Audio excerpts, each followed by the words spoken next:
That's about seed, that's about life. Seventh generation is about vision.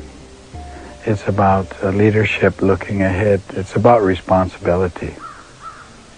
And seventh generation reminds you that you have responsibility to generations that are coming, and that you indeed are in charge of life as it is at the moment. Every generation has its time, and every generation has its leaders, and every generation has its heroes. Every generation has all of that. And when that generation passes, the next generation will have the same. They will also have their leaders. They will also have their heroes. They will also have their problems. And they will also have the continuing responsibility to look out for the next 7 generations. Go to 3. Done, 2. All you gotta do is copy them. You have to raise your own leaders. They're not going to come out of the air. They're not going to come from what you can see around now. You got to start it just the way a little plant grows. You got to do that. Raise your leaders. And how do you go about that, raising your leaders? Is that with the attitude? Well, first of all, you have to observe that all children have a common leader. You watch children play, and it doesn't take you very long when you can see who the leader is. Well, now you have to guide that person. And you have to deal with that person. Then you have to recognize that that person really understands. And so maybe by the time they're a little child, whether it's a boy or a girl, you've been observant for 19, 25 years. It comes time to move, and you walk in and you know who you're talking to. Because there's natural leaders.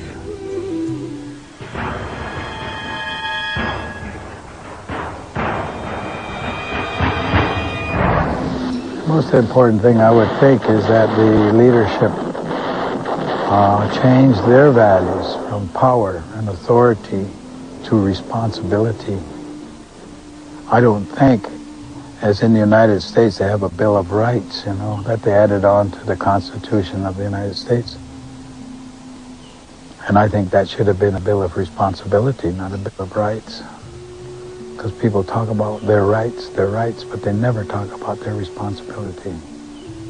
And leadership has got to have that above all. They've got to have vision. They've got to have compassion for the future. They've got to make that decision for the 7th generation. That's not just a casual term. That's a real instruction for survival. Animal, every bird, every nation, every plant has its own area to be. And you respect that. As we sit here and we look about us, there are these flowers. And no tree grows by itself. A tree is a community. Certain trees, certain plants will gather around certain trees. And certain medicines will gather around those certain plants.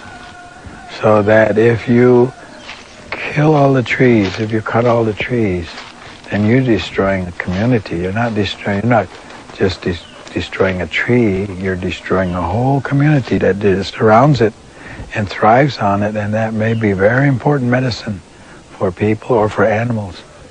Because animals know the same medicine. They use this medicine. That's where we learned. We learned, by watching the animals. They taught us a lot. Where is the medicine? They tell you because they use it themselves. And then if you replant the tree, you don't replant the community, you replant the tree. So you've lost a community. And if you clear cut, which is what's happening in America and Canada a great deal these days, and I guess around the world, then you are really a very destructive force. And simply replanting trees is not replanting community. You lost a lot in the process. If you don't understand that, you will. And that understanding comes in a very difficult manner. That of the 100 dominant economic units in the world today, the 100 largest economic units, and that's the word they used was units, 49 are countries and 51 are corporations. Now, you digest that for a second. What does that mean? It means that corporations are the driving force of decision-making today. And corporations are not concerned with human rights.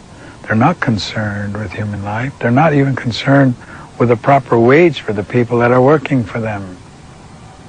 So what kind of decisions are going to be made on our behalf by this economic power, these corporate states, I call them? Oh, there's going to be hell to pay, as they say, for some of the things that are going on now. So I think that people have to become aware and become awake, and not, and power is always in the people's hands. Authority, they need to come of one mind, and they need to challenge the values that are being shoved at them today, because this has become a consumer society. It's driven by economics. It's not driven by common sense. It's economics. But do all people have the possibility to work from common sense instead? Well, I was born with common sense. That's why they call it common sense. You know, I mean, you have common sense. You just got to use it, that's all. And you got to just evaluate what somebody tells you. You know, if you use your common sense, you say, well, that doesn't work. No, I don't think so.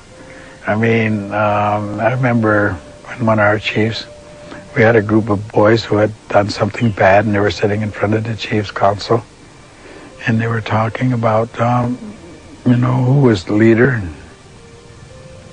And I remember the chief, one old chief said, well, he said, you know, it's not good sense to follow somebody just because. Why? You can't give me an answer why you follow him, but if he were going to do something like jumping off a cliff, would you follow him? Would you do that? Use your sense. Use your common sense. And then he said, everybody should be their own leader.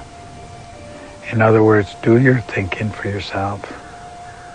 Будут участвовать в этих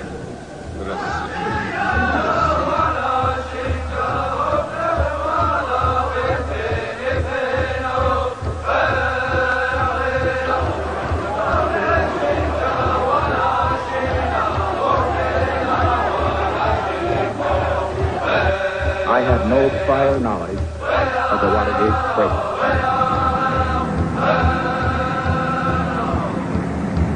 So how's God going to talk to me in the latter days? And who's going to bring that book? There will be no excuses. Now we see flames. We are seeing flames coming out of it. The compound is on fire.